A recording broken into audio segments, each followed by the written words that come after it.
Roast chicken, capon. Peel off the potato skin.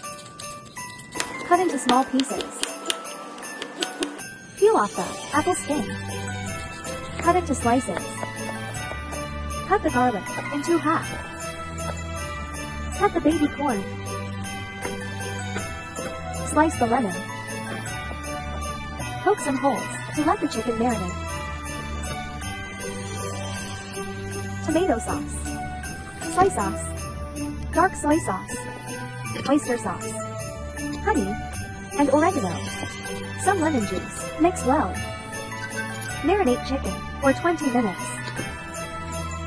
We use casserole bakeware, 9.5 inch. Spread lemon at the bottom. Garlic, baby corn, and potato.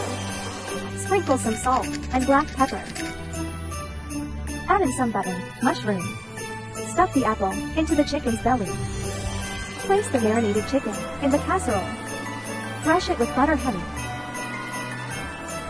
230 degrees. Bake for 40 minutes.